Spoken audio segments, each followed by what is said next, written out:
시장의 영원한 테마 펀드멘탈 JH 한손이TV를 사랑해주시는 여러분, 안녕하세요.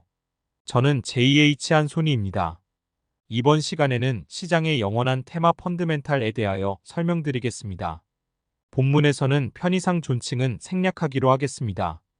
주가가 상승하다가 고점에서 얻어맞고 하락을 지속하게 되는 경우 여기기 바닥이다, 저기가 바닥이다고 단정 지을 수 있는 확실한 예측을 하는 것은 참으로 어렵다. 모든 지표가 역배열인 상태에서는 바닥이라고 인식되는 곳에서는 누구도 쉽사리 주식을 매수하기란 어려운 것이다. 현재의 관건은 과연 주가가 오를지 아니면 밑으로 빠지면서 하락 추세로 전환할지는 기가 막힐 정보를 가지고 있지 않은 사람은 알 수가 없을 것이다. 기업에 특화된 정보를 가지고 있는 세력들이나 특별한 관계로 정보를 미리 습득한 투자자들이 아닌 일반 개인 투자자들은 어디가 저점인지 고점인지를 알 수가 없기 때문에 주가가 오르거나 내리면 불안해질 수밖에 없다. 그래서 일목균형표를 창시한 일목선이는 일목균형표 추세매매 추종자는 구름층 아래에서는 주식이 싸더라도 사지 말고 구름층 위에서 사라는 것이다.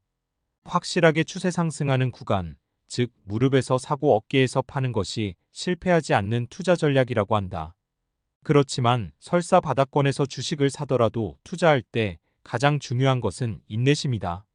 일단 투자하기로 결정한 기업에 대해서는 느긋하게 인내해야 한다. 짐 로저스는 역시 이 점을 강조하고 또 강조한다. 자본이나 정보가 부족한 개인 투자자에게 있어서 인내심은 최고의 무기라는 것이다. 그리고 투자는 대출금이나 용도가 정해진 자금으로 투자하는 경우 심리적 안정감이 저해되므로 반드시 여유자금으로 투자하고, 또한 자금을 여러 번 나누어서 여러 단위로 분할하여 투자하는 전략이 반드시 필요하다고 보겠다. 따라서 특별한 정보가 없는 개인들이 할 수 있는 전략은 언제나 원칙에 충실할 수밖에 없다는 점이다. 기업의 펀드멘탈이 가장 중요한 요소이다. 부실 기업이나 테마주를 따라다니면 나도 모르게 계좌는 아이스크림처럼 녹아내려 버릴 수 있기 때문이다. 기업의 실적과 성장성이 가장 중요한 테마이다. 이것이 기본적 전제가 되고 부차적으로 수급 동향, 공매도 잔고율, 공매도 수량 증감 여부, 대차 거래 잔고, 현황 모니터랑 등의 기본적 분석이 최우선이라고 볼 수 있겠다. 더불어 모든 정보가 녹아 들어오는 기술적 차트의 변동성 분석을 통하여 매수와 매도 전략을 세우는 외로운 싸움을 할 수밖에 없다. 기본적 분석은 각자 도생을 목표로 하는 일익이 가장 먼저 선행되어야 하는 요소이다. 특히 중장기적 편입 종목은 기술적 분석이 우선이 아니고 실적과 성장성의 펀드멘탈이 중요하기 때문에 분기별로 반드시 실적 분석이 전제다어야 하고 실적이 바탕이 되어야 중장기 투자를 계속할 수 있을 것으로 보겠다. 실적이 성장하고 있다면 일봉상에서의 단기적 하락은 크게 문제되지 않을 것으로 보겠다. 그렇다고 중장기적 기술적 차트를 무시하자는 것은 절대 아니다. 차트에는 모든 정보가 녹아 들어오고 있다. 따라서 변동성 구간에서는 차트의 움직임에 따라 물량을 조절하고 현금을 미리 비축하는 일도 반드시 필요하다고 보겠다. 중장기 투자를 함축하여 말한다면 신의 전략이다. 급한 마음은 병든 것이고 느긋한 마음은 건강한 것이고 흔들리지 않는 마음은 신의 것이다. 이렇게 말하면 인간이 어찌 신의 전략에 흉내를 낼 수 있겠는가?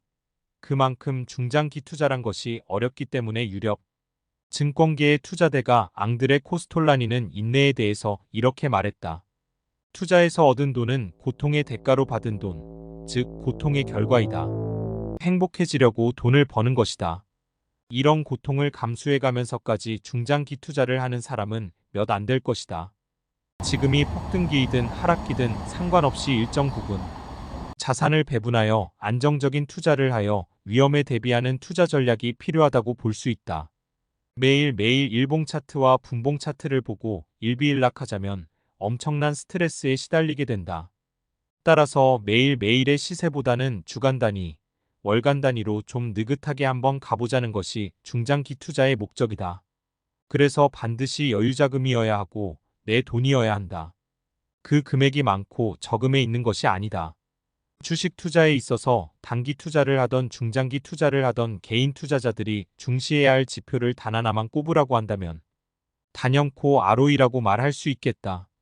성장성 및 수익성과 안정성 등 종합적 평가를 통하여 산출한 추정 목표 주가가 합리적인 타당성이 가능한지를 분석해보기 위해서는 매출액 순이익률, 총자산 회전율, 재물레버리지 비율을 분석을 통해서 연도별 ROE의 신뢰도를 가름할 수 있을 것으로 보겠다. 기업의 입장에서는 자기 자본과 타인 자본으로 이루어진 총자산을 충분하게 가용하여 매출액을 많이 올리고 그에 따라 빌려온 타인 자본의 활용가치에 대한 대가를 치르고 난 기업의 순이익인 당기순이익이 기업의 실적을 평가해주는 지표가 된다. 그러나 투자자는 당기순이익보다는 ROE 즉 자기자본 이익률 리턴 안 에쿼티이 더 중요한 투자의 지표가 된다. ROE는 당기순이익 평균 자기자본액 100%로 산출한다. 기업은 자본부채로 구성된 총자산을 통해 벌어들인 당기순이익을 기업의 가치로 평가하는 척도로 삼지만 투자자의 입장에서는 주주지분의 가치적인 관점에서 바라보는 것이다.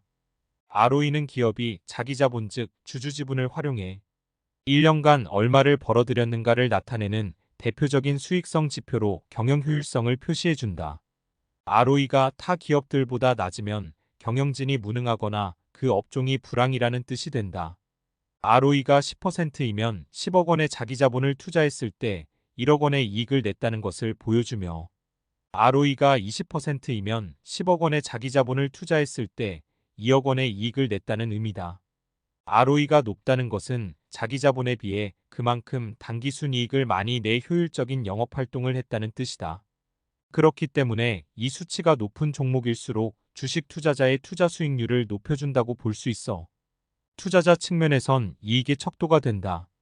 투자자의 입장에서는 일단은 수익성이 높은 기업이 주가가 상승할 여력이 많기 때문에 ROE를 투자의 제일 척도로 삼고 투자 전략을 세우는 것은 단연코 필요하다고 보겠다. 그러나 ROE는 본질적으로 수익성 지표일 뿐 성장성을 보장하는 지표가 아니다. 단기적인 수익성 지표인 ROE만 보고 투자하는 것보다는 장기적 성장성으로 매출액과 영업이익 등 외형 확대를 같이 보아야 한다. 이러한 지표들이 ROE를 높이는 신뢰성 지표이기 때문이다. 기업의 수익성을 알아보기 위해서는 ROE, 자기자본 수익률을 보아야 한다.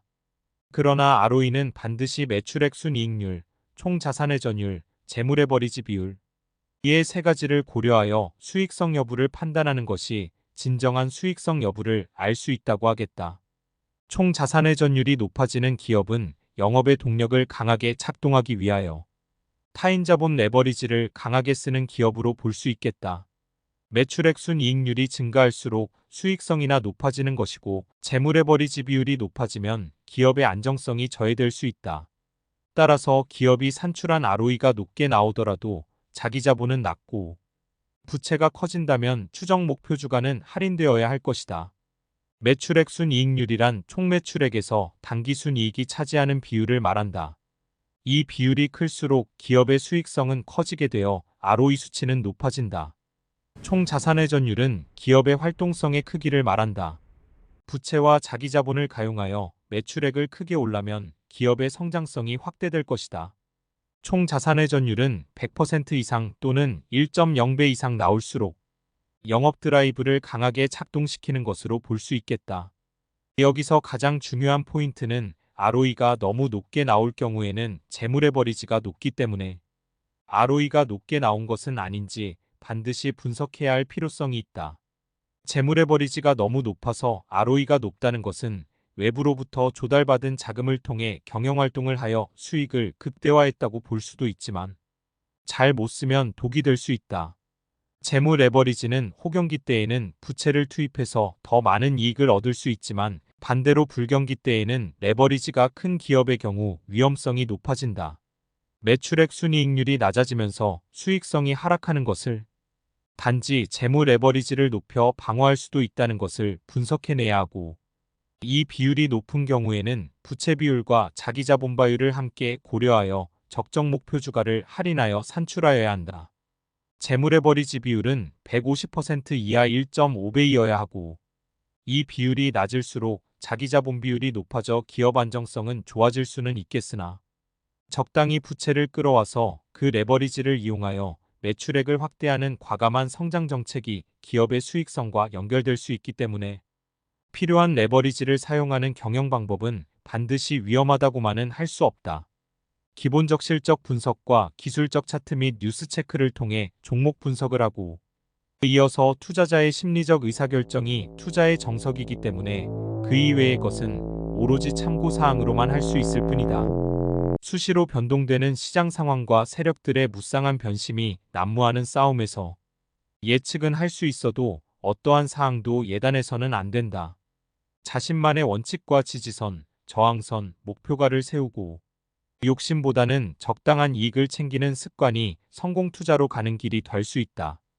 끝까지 시청해 주시어 감사드립니다. 항상 건강하시고 행복하시기 바랍니다. 저는 JH 한손이었습니다. 격려의 차원에서 구독, 좋아요, 도 부탁드립니다. 더 좋은 컨텐츠로 다시 뵙도록 하겠습니다.